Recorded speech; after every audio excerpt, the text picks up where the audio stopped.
I need to ask you something, and I want you to really think about it. What did you eat this morning? Maybe some toast, maybe a bowl of cereal. Maybe you made something you've been eating for years, something that feels comforting and familiar and, if you're honest, something you assume is probably fine. Here's what I've seen in years of working with older adults. Some of the most common foods in the American diet, foods that are in almost every grocery cart, foods that some health organizations have actually called heart-healthy, are quietly doing serious damage to kidneys that are already working harder than they should be after 60. And the reason most people never catch it? There's no immediate pain, no obvious signal. Your kidneys don't send you a text message when they're struggling, they just keep trying to do their job, while the damage accumulates slowly, day after day, meal after meal. Today, I'm going to walk you through 5 foods that research links to kidney stress, especially in older adults. And I'll be honest with you right now, one of them is probably sitting in your kitchen. One of them is regularly marketed as a healthy choice. And one of them, I'll save this for later in the video, is something millions of seniors consume every single morning without a second thought. Stay with me, because what you learn here could genuinely change how you eat and how your kidneys feel for years to come. Over the years, I've worked with patients who were doing everything they thought was right. They were taking their medications. They were watching their portions. They were trying. And yet their kidney function kept declining, slowly and quietly, and nobody could figure out why. Until we looked more carefully at what they were eating every single day. That's not a failure of willpower. That's a failure of information. And it's more common than you'd think, because most of what we learned about healthy eating decades ago wasn't developed with aging kidneys in mind. After 60, your kidneys filter blood more slowly than they used to. The tiny vessels inside them are more vulnerable to pressure and inflammation. And certain compounds in food that a younger body processes with ease can become genuinely taxing for an older kidney working at reduced capacity. You deserve to know what those compounds are. So, let's talk about them. Not to frighten you, but to give you the kind of honest, practical information that can actually make a difference. The first food on this list is one I suspect many of you eat regularly. And it's not because you're making a bad choice. It's because it's everywhere. It's convenient. It's been a staple of American lunches for decades. I'm talking about processed and deli meats. Turkey slices, ham, bologna, hot dogs, packaged sausage, bacon. The ready-to-eat meats that line the refrigerator cases at every grocery store in the country. Here's the problem. These meats are loaded with sodium, and I mean truly loaded. A single 2-ounce serving of deli turkey can contain anywhere from 400 to 700 milligrams of sodium. Most Americans should aim for under 300 milligrams per day total. And if you have any kidney concern, your doctor has probably told you to aim even lower than that. Your kidneys are responsible for filtering excess sodium out of your blood. When there's too much coming in, they have to work overtime. Over time, especially over years of daily processed meat consumption, that constant overload damages the tiny filtering units inside the kidney called nephrons. And unlike many other cells in the body, nephrons don't regenerate. Once they're gone, they're gone. But here's where it gets more complicated for those of you over 60 who are managing blood pressure. High sodium raises blood pressure. Elevated blood pressure strains those same nephrons. And many blood pressure medications, while absolutely necessary, change how the kidneys handle certain minerals. So you're working with a system that's already under pressure, and high-sodium foods keep turning up the dial. There's also the preservative issue. Processed meats contain nitrates and phosphate additives that are used to extend shelf life and improve texture. Those phosphate additives are absorbed very efficiently by the body, and the kidneys are left to manage the excess. Research has linked high phosphate intake specifically to accelerated kidney function decline in older adults. The good news is the swap here is genuinely satisfying. Fresh cooked chicken or turkey, roasted at home and sliced yourself, has a fraction of the sodium and none of the additives. Canned fish like wild salmon or sardines packed in water are also excellent alternatives, high in omega-3s that actually support kidney health rather than burdening it. Keep watching, because the next food on this list surprises almost everyone. Most people think of it as a health food. Your kidneys might disagree. Actually, before I get to the food that surprises most people, I want to talk about something in a bottle, because it fits perfectly here, and millions of older Americans drink it every day. Dark-colored sodas. And I don't mean just the sugary kind, I mean diet colas too. Here's what most people don't know. Dark colas, both regular and diet, contain phosphoric acid, which is what gives them that sharp, slightly tangy flavor and helps preserve shelf life. And phosphoric acid is one of the most kidney-unfriendly compounds you can consume regularly. When phosphoric acid enters your body, your kidneys have to work to excrete the excess phosphorus it leaves behind. For a younger kidney, this isn't a crisis. But for an older kidney already working at reduced capacity, repeated exposure to high phosphorus load is a real burden. Studies have linked regular dark cola consumption, even just 2 or more servings per day, to a measurably higher risk of chronic kidney disease progression. And there's the blood sugar angle for those of you managing diabetes or prediabetes. Regular soda is an obvious concern, but even diet sodas, despite having no sugar, can affect insulin sensitivity over time. That matters for kidney health because chronically elevated blood sugar is one of the most damaging forces an aging kidney faces. Here's something encouraging, though. If you've been drinking dark sodas because you need something other than water, there are genuinely good options. Sparkling water with a squeeze of lemon or lime gives you the carbonation without the phosphoric acid. Unsweetened herbal teas, cold or warm, are hydrating and anti-inflammatory. And moderate coffee consumption, interestingly, has actually shown some protective associations with kidney health in recent research. Your morning cup is likely not the enemy here. Now, here it is. The food that genuinely surprises most people. Bread. Not homemade bread, necessarily. I'm talking about the commercially packaged bread, rolls, biscuits, and baked goods that fill the bread aisle at every grocery store. The kind that stays soft for 10 days. The kind with the long ingredients list on the back. Many of you probably think of bread as a pretty neutral food. It's not a bag of chips. It's not a fast food burger. It's just bread. And yet, commercially processed bread is one of the most significant hidden sources of sodium in the American diet. A single slice of standard white sandwich bread can contain 100 to 200 milligrams of sodium.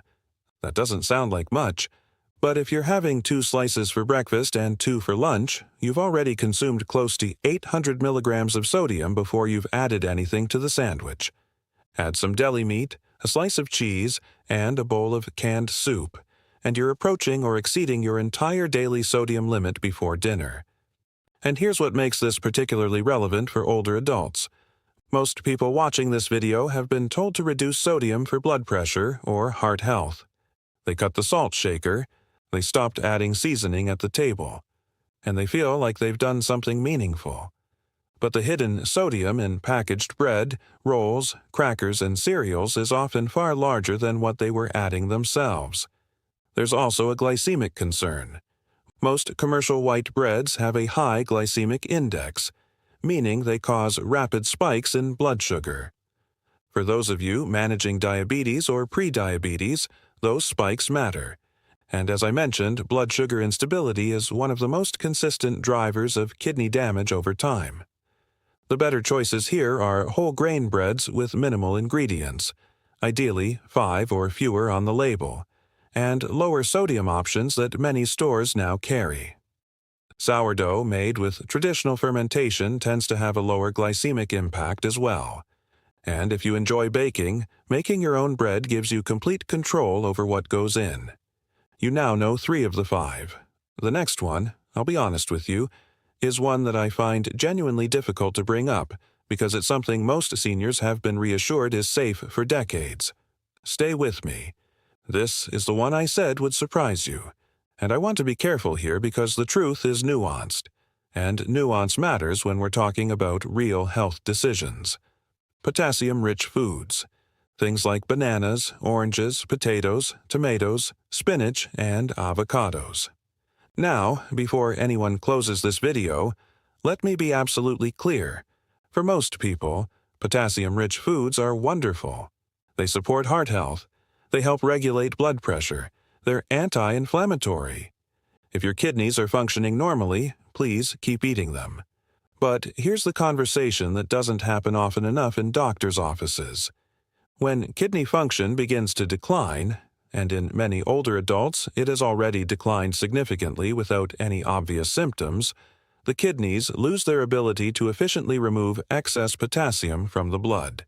Potassium is a mineral your heart depends on to beat with the right rhythm. In the right amount, it's protective. But when potassium levels in the blood get too high, a condition called hyperkalemia, the consequences can be serious. Irregular heartbeat, muscle weakness, in severe cases, cardiac events. And the cruel irony is this: many older adults with early kidney disease are eating more potassium-rich foods because they've been told those foods are heart-healthy. They're eating bananas every morning, adding avocado to everything, drinking tomato juice because they heard it's good for them. And all of that may be true, unless their kidneys can no longer clear the potassium load efficiently. This is exactly why I always say, your diet after 60 should ideally be guided by your actual lab work. A simple blood test that checks your potassium levels and your kidney filtration rate, your GFR, can tell your doctor whether you're in a range where high potassium foods need to be moderated. If your kidney function is normal, enjoy your bananas. If it's borderline or declining, the same banana that seems perfectly healthy could be worth discussing with your doctor. And if you've already been noticing symptoms, swelling in your ankles, unexplained fatigue, foamy urine, or broken sleep, I recently made a detailed video covering the 7 silent warning signs of kidney disease after 60. I genuinely encourage you to watch that next. Those symptoms are easy to miss and important to catch early.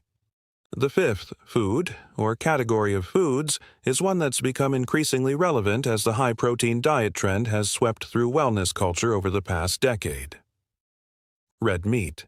And particularly, for older adults, high-dose protein supplements and protein shakes. Here's the physiology.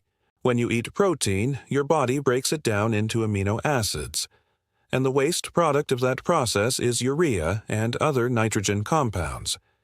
Your kidneys are responsible for filtering those waste products out of the blood and excreting them in urine.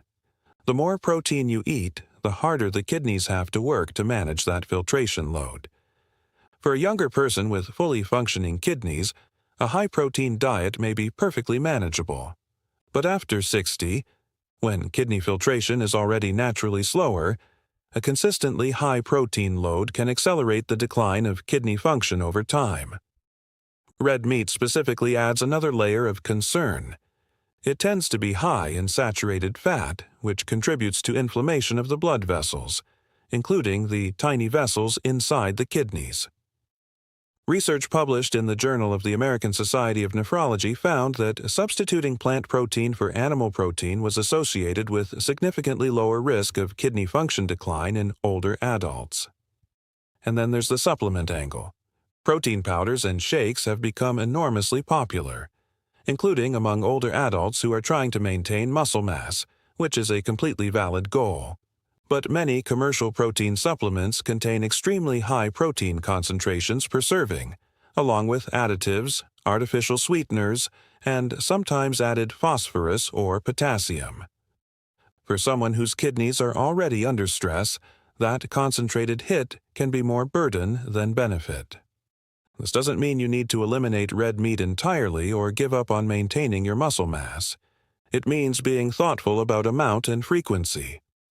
A palm-sized portion of lean red meat a few times a week is very different from a large steak every night. And if you enjoy protein supplements, discussing the right type and dose with your doctor, especially if you have any kidney concerns, is genuinely worthwhile. Plant-based proteins, lentils, chickpeas, tofu, eggs, tend to be much gentler on the kidneys while still supporting muscle maintenance. And eggs in particular are one of the most kidney-friendly protein sources available, with a high-quality amino acid profile and minimal waste product load on the filtration system. Let's step back for a moment, because I want to make sure you leave this video feeling equipped, not overwhelmed. None of what I've shared today is about perfection. It's not about never eating bread again or avoiding every banana for the rest of your life. It's about becoming aware of what's accumulating in your daily eating patterns, and where small, consistent changes could take real pressure off your kidneys over time. Hydration is the simplest lever you have. Water helps the kidneys flush out the sodium, phosphorus, and metabolic waste we've been talking about. Most older adults are mildly dehydrated on a daily basis simply because the sensation of thirst diminishes with age. You genuinely may not feel thirsty, and still need more water. 6 to 8 glasses spread through the day is a goal worth working toward. Anti-inflammatory eating broadly supports kidney health. Berries, leafy greens, in appropriate amounts based on your labs, olive oil, fatty fish, and whole grains all reduce the systemic inflammation that damages kidney vessels over time. And sleep matters more than most people realize in this context. Poor sleep raises inflammatory markers, destabilizes blood sugar, and elevates blood pressure, all of which directly burden the kidneys. I covered the relationship between sleep and kidney health in another recent video, and if you've been struggling with rest, that connection is worth understanding. If you're taking medications for blood pressure, diabetes, or cholesterol, please don't make dramatic dietary changes without looping in your doctor. Some medications interact with potassium, sodium, and protein intake in specific ways, and what's right for one person may not be right for another. Your kidneys are not a lost cause. They are resilient, adaptable organs, and they respond to kindness. I'd love to hear from you in the comments. Which of these 5 foods surprised you most? Or which one do you eat most often? And are you thinking about making a change? And please tell me where you're watching from. I love seeing how far this community reaches. Drop your age and your location below. I genuinely read these, and your responses help me understand what to cover next.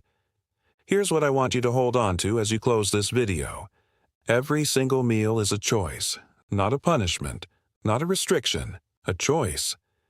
And over time, the choices that are kind to your kidneys are also the choices that support your heart, your blood sugar, your energy, your sleep, and your mental clarity. These systems don't work in isolation.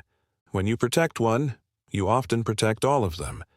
Your kidneys have been working for you every minute of every day for 60, 70, 80 years. They've never once asked for a day off. They deserve a little more attention than most of us give them. And they deserve to be treated, starting today, with a little more care. If this video opened your eyes, please share it with someone you care about. A spouse, a sibling, a friend who might be making the same dietary choices without realizing what they could mean over time. And if you haven't already seen my video on the 7 silent warning signs of kidney disease after 60, that's the natural next step. Because now that you know what's burdening your kidneys through food, you'll want to know what signals to watch for in your body right now that might already be telling you something important. That video is linked right here. Subscribe if you find this channel helpful. Not because I need the numbers, but because I'd like to keep being part of your health journey. New videos go up regularly, and every single one is built around giving you honest, evidence-based information that your body deserves. Take care of yourself. You've earned it, and your kidneys have too.